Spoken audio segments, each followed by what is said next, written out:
During this video, I'm going to be showing you how I have created my own stamps and how I use them on the gel plate to create layered prints. Lots of you have sent me messages through my newsletter saying that you're struggling with paint drying on your plate. So during this video, I'm going to show you two different ways where I begin by pulling wet layers of paint off the plate, but then stick around and I will show you how you can use the drying on your plate to your advantage for an alternative technique. If you've enjoyed this video, please subscribe to my channel, give it a thumbs up, share it for me.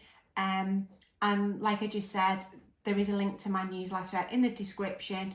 If you do have any problems with your gel printing, I'm more than happy for you to drop me a line and I'll do my best to help and answer your questions.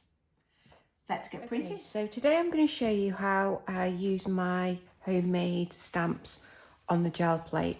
But first, just a little bit about how I've made these stamps. So all I use is a piece of cardboard. Doesn't have to be this thick. It's just because I've got so much of this left over from sketchbooks because I use the paper for printing on. So this is a real good sturdy background to use. And then some I've made with pre-cut foam shapes, and they're self-adhesive, so you just pull the backing off. And they're quite good, and they come in lots of different kind of shapes and sizes. They're really good for kind of making patterns. You can see I've gone for a kind of mid-century modern kind of theme here. So they're all made from using the pre-cut foam. So for these that are a little bit more freehand, what I use is a piece of self-adhesive foam, and I draw on the back and then cut it out and again mount it onto the cardboard. So that's what I'm going to just do with here, just a quick demonstration on how I've created this. So make sure you're using a cutting mat to protect your table, and I've got a really sharp craft blade here. So I've drawn the shape on here,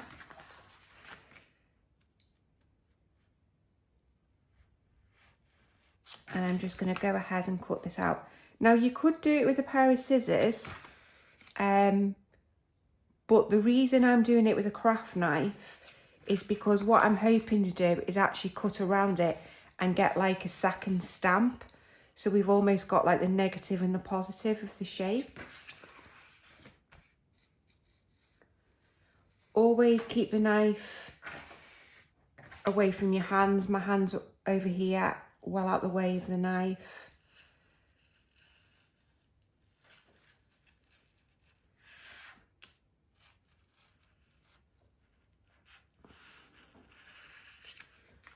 Okay, so that's that one. And then I can cut the middle section out.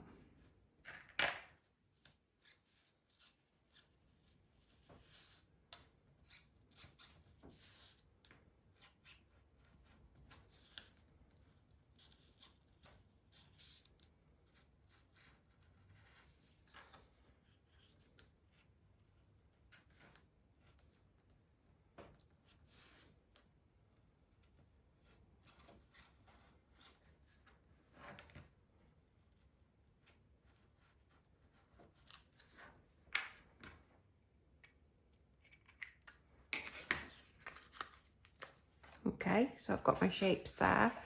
And then what I can do with this one is if I just cut round, how do I want it? I'll just do it like that.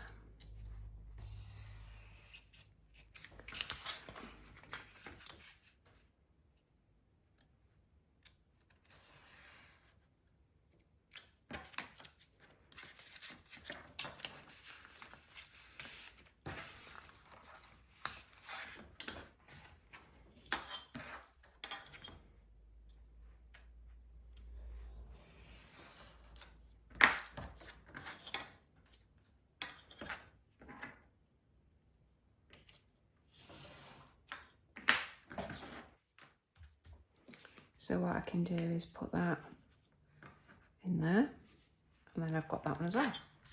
Okay, so let's get those mounted on the cardboard. So I'm just going to peel the backing paper off.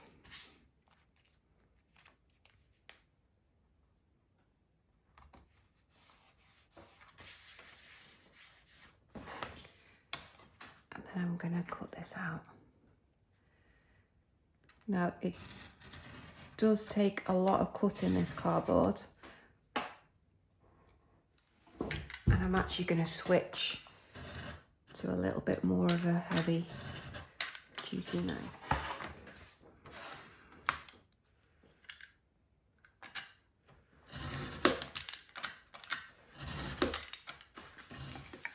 Okay. And then what I'm going to do is flip that over, and I've just got some really heavy duty, I think it's like carpet tape. It's super sticky.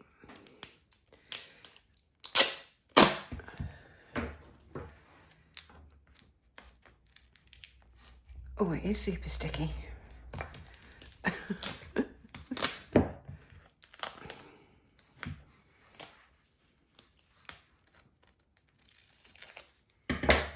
Okay. And then I am going to make myself like a little handle.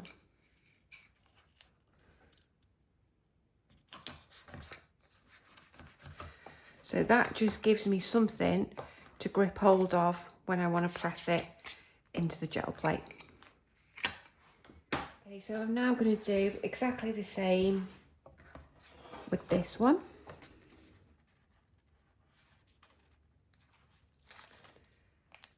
And I'm going to mount that as close as I can to that edge so I don't have to cut more than I need to. That push down that right direction and then pop that in the middle.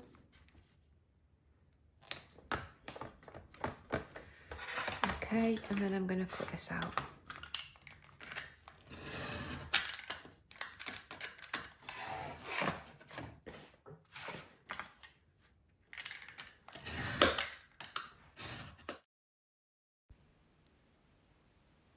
So there we have our two stamps to use on the gel plate. So I'm going to be using Paynes Grey in an opaque and transparent crimson on my gel plate today. So I'm starting by adding a thin layer of Paynes Grey, and you can see I'm only applying it to just over half of the gel plate. So what I'm aiming to do is with the stamp is press it where the paint is, but then remove the paint and add it to the other side of the plate where there isn't any paint. And I'm just going to continue to do that using the different stamps that I've made.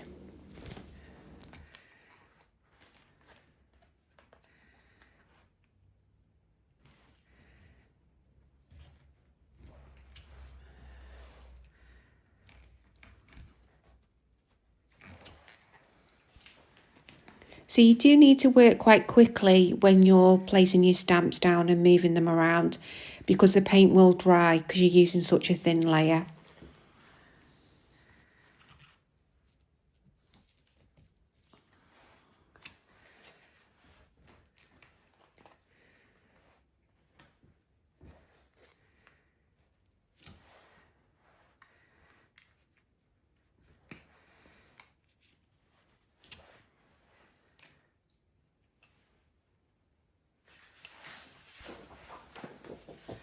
So I'm now going to pop my cartridge paper down and give it a good rub to make contact with the plate before peeling it back.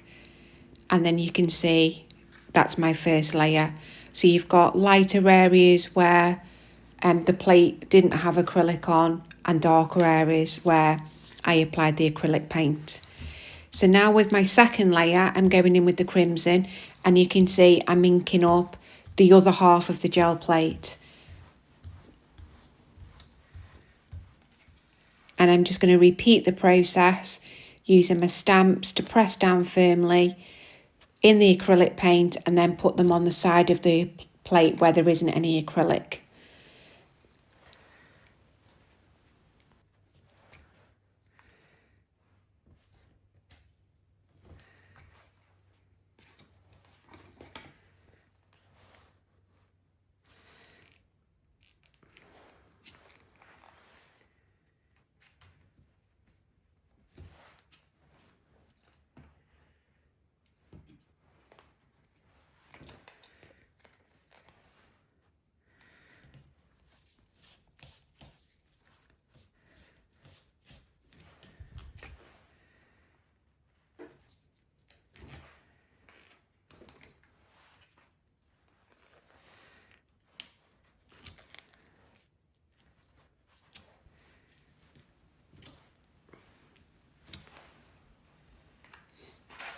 So now I'm going to go in with that print from the first layer and give it a good rub and then peel it back to reveal your layered print.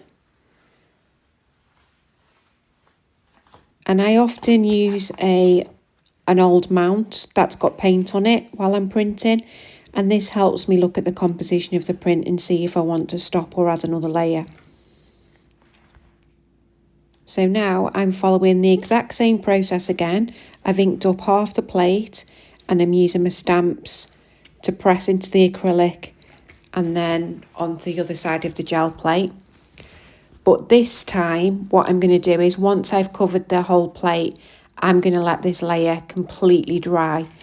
So this technique works really well if you're finding your acrylic paints are drying too quickly on the gel plate for you to pull off those wet layers. So by leaving it to completely dry before applying the next layer.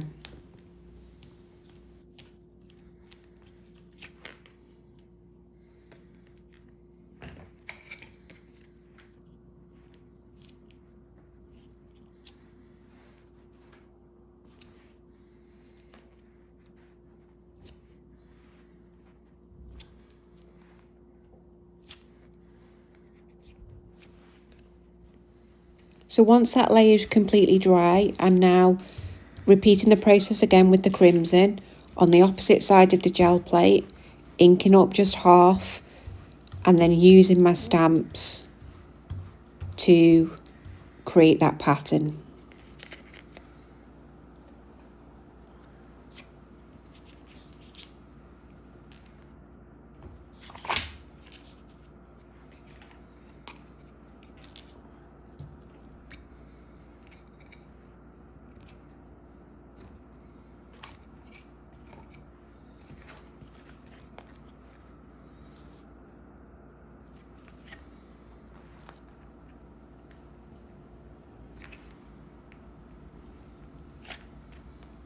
So once this layer is completely dried, I'm then using white acrylic paint just to put a thin even layer over the gel plate before applying my cartridge paper, giving it a good rub to make good contact and then leaving it on the plate for a few minutes before pulling that final print.